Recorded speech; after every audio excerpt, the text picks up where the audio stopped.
नमस्कार साथियों, मैं हूं रंजीत चौहान। सीजेआई सूर्यकांत को धमकाना, डराना, उनके परिवार पर हमले करना मोदी सरकार को भारी पड़ गया। साथियों, आज सुप्रीम कोर्ट के जज सीजेआई सूर्यकांत का जमीर जाग गया, उनके अंदर की मर्दांगनी जाग गई। वो जज बन गए, सिंघम अवतार में आ गए। और जब सिंघम अवतार में आए तो उन्होंने सुप्रीम कोर्ट के माध्यम से सीबीआई जांच का आदेश दे दिया। मोदी सरकार के लगभग 47 ठिकानों पर छापेमारी करवा दी, 22 अधिकारियों को अरेस्ट करवा दिया, उन पर एफआईआर दर्ज करवा दिया। एक ऐसी कार्रवाई कराई जिससे पूरा पीएमओ हिलकर रह गया है। साथियों, पूरी खबर आपको दिखाऊंगा, लेकिन उससे पहले आपको बता दें कि सीजेआई सूर्यकांत को डराना, धमकाना मोदी को कितना भारी पड़ेगा, ये मोदी जी ने सोचा भी नहीं था। आपको पता होगा कि हमारे देश में इसमें जजों को डराना आम बात हो गई है। जजों को अपने कंट्रोल में लेना आम बात हो गई है। सभी जजों को मोदी सरकार चाहती है कि वो उनके कंट्रोल में रहें, उनसे डर कर रहें, उनके नीचे काम करें, उनके आदेश का पालन करें। लेकिन कुछ जज ऐसे हैं जो संविधान के हिसाब से काम करते हैं और उन्हें काम करना पड़ता है, क्योंकि यही संविधान की खूबसूरती है, यही संविधान की ताकत है। दोस्तों, मैं चाहता हूँ इस खबर को देखिएगा। देखिए, लिखा सोचना भी नहीं मुझे कोई डरा धमका सकता है। पूर्व सांसद की याचिका पर सुनवाई करते हुए क्यों सीजेआई को कहनी पड़ी ये बात। आपको पता होगा, इससे पहले सीजेआई सूर्यकांत के परिवार को धमकियां मिली थी, उनके भाई को धमकी मिली थी, उनके परिवार पर जो है हमले भी हुए थे। और सीजेआई सूर्यकांत ये बात भूले नहीं है कि जजों की भी अपनी ज़िंदगी होती है। वो ये बात नहीं भूले हैं कि जज भी इंसान होते हैं, और जब जज इंसान से अगर वो जज के रूप में काम करते हैं तो उन्हें संविधान के हिसाब से काम करना पड़ता है। संविधान कि यही खूबसूरती है कि जो दोषी है उसे सज़ा मिले और जो निर्दोष है उसे बाइज्जत सम्मान मिले।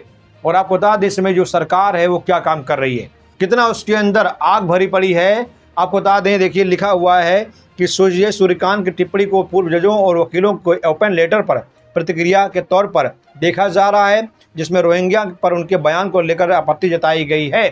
कि सूर्यकांत के जो ये शब्द हैं, ये जो उनका बयान है, ये कहा जा रहा है कि पूर्व जजों ने लेटर लिखा था कि जिस समय की जो तानाशाही सरकार है वो जजों पर दबाव बना रही है, जजों को डरा रही, धमका रही है। इसलिए सीजेआई सूर्यकांत को कहना पड़ा कि कोई सोचे बिना कि वो उन्हें डरा सकता है, उन्हें धमका सकता है, कि वो डर सकते हैं। और साथियों, मोदी सरकार को ये गलती बहुत महंगी पड़ी, क्योंकि सीजेआई सूर्यकांत ने देखिए क्या कर डाला। नोएडा, गुड़गांव में 47 ठिकानों पर सीबीआई की रेड पड़ गई। होम बायर्स के साथ धोखाधड़ी करने के मामले में एक्शन हो गया। 22 बिल्डर पर एफआईआर भी दर्ज हो गया है। आपको बता दें, 47 ठिकानों पर सीबीआई की रेड पड़ी है। और ये एरिया जो जानते जहां रेड पड़ी है वो दिल्ली, गुड़गांव, नोएडा है, दिल्ली एनसीआर है। तीनों जगहों पर भाजपा की सरकार है। करोड़ों अरबों रुपए का यहाँ पर खेल हुआ है। बैंकों के माध्यम से लोगों को ठगा गया है। आप जानते हैं कि बैंक सरकारी होते हैं, सरकारी बैंकों से जमकर लोन लिया गया, जमकर पैसे लिए गए, और ये सब कुछ बैंकों से मेलजोल होकर किया जा रहा था। केंद्रीय मंत्रियों से मेलजोल बढ़ाकर किया जा रहा था। प्रधानमंत्री कार्यालय से भी मेलजोल बढ़ाकर किया जा रहा था। सब कुछ जानते हुए भी केंद्र सरकार ने, बैंकों ने बिल्डरों को जमकर पैसे बांटे, और वही बिल्डर बाद में देश का अरबों रुपया ठग कर बैठ गए। लेकिन अब सुप्रीम कोर्ट का आदेश हुआ, 27 ठिकानों पर रेड पड़ी, कई बड़े बड़े बिल्डर, कई बड़े बड़े अफसर पर एफआईआर दर्ज हुई और उन्हें जेल भेजने का काम भी शुरू हो गया। दोस्तों, मुख्य न्यायाधीश सीजेआई सूर्यकांत ने कोर्ट में लंबित मामलों पर हो रही टिप्पणियों को लेकर चिंता जताई। उन्होंने कहा कि सुनवाई के दौरान जज की टिप्पणियों को लेकर लोग नैरेटिव बनाना शुरू कर देते हैं, लेकिन यह बहुत मजबूत आदमी है, वह सोशल मीडिया पर ही की गई टिप्पणियों से प्रभावित नहीं होते हैं। उन्होंने पूर्व सांसद प्रज्वल रेवन्ना की याचिका पर सुनवाई करते हुए टिप्पणी की। रेवन्ना ने उनके खिलाफ रेप केस के ट्रायल को ट्रांसफर करने का अनुरोध किया था। आपको पता होगा, बीजेपी में बहुत सारे अपराधी हैं, रेपिस्ट हैं, जो रेप भी करते हैं, अपराध भी करते हैं, माफियागिरी भी करते हैं। उसके बाद जब मामला कोर्ट में जाता है, जजों को बदलने की पेशकश भी रख देते हैं। कहते जज बदल दीजिए, जो जज उनके साथ फैसला नहीं सुनाता है उस जज को बदलने की कार्रवाई भी शुरू करवा देते हैं। आज आपको ये भी बता दें कि इस देश में लगभग 251 ऐसे सांसद हैं जो अपराधी हैं, गुंडे हैं, माफिया हैं, रेपिस्ट, बलात्कारी हैं, डकैत हैं, डाकू हैं, लेकिन सांसद बनकर बैठे हैं। इंसान को आप अपने घर की चौखट पर नहीं खड़े होने देंगे, उस इंसान को आप संसद बनाकर भेज देते हैं, उसे विधानसभा में विधायक बनाकर भेज देते हैं। और सोचिए, कानून तोड़ने वाला एक दिन कानून बनाने लगता है, हमारे आपकी ज़िंदगी फैसला करने लगता है। इसमें दोष किसका है, गलती किसकी है, आप बताइए मुझे। आप बताइए गलती किसकी है, आपकी है, हमारी है। आज जो संसद बना विधायक बनकर बैठे हैं, सांसदों विधायकों में, विधानसभाओं में, वो कौन लोग हैं? वो कोई शरीफ आदमी नहीं है, कोई महात्मा लोग नहीं है। महात्मा लोग तो जंगल में बैठे तपस्या कर रहे हैं।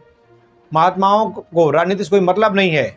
आज महात्मा राजनीति की रोटी सेक रहे हैं और जो राजनेता हैं वो महात्मा बनने की चाहत रख रहे हैं।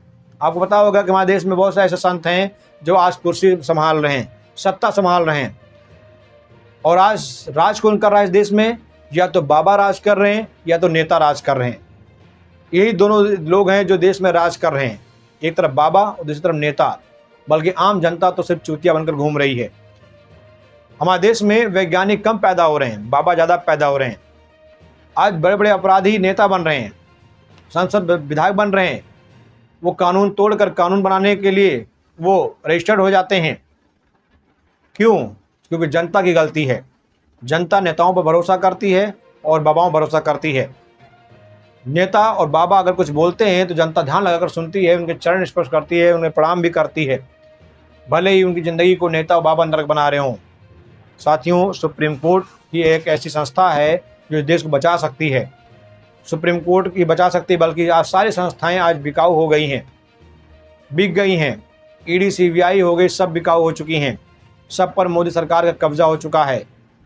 अब सुप्रीम कोर्ट से एक ही चाहत है कि सुप्रीम कोर्ट फैसला करे, जो अपराधी हैं, जो दोषी सांसद विधायक हैं, उन पर कार्रवाई करे, उन्हें सांसद पहुंचने से रोके, उन पर उनका जो है सांसदीय विधायकी उन्हें रद्द करे, और जो भ्रष्टाचारी हैं उन्हें जेल भेजे। तभी देश का कुछ भला होगा, वरना यह देश बर्बाद हो जाएगा, देश मिट जाएगा, सत्यानाश हो जाएगा। साथियों, मेरा आप लोग से निवेदन है कि चैनल पर नए हैं, इसे सब्सक्राइब कर दीजिए, वीडियो को लाइक कर दीजिए, और आपसे मेरा फिर से अनुरोध है कि आप लोग भी अपनी प्रतिक्रिया दीजिए। इस देश में क्या होना चाहिए, क्या नहीं होना चाहिए, कमेंट बॉक्स में लिखा करिए। हम आपके मुद्दे को अपने चैनल पर रखेंगे।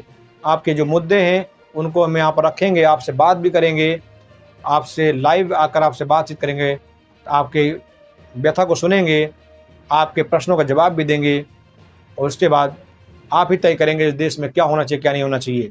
धन्यवाद। जय हिंद, जय भारत।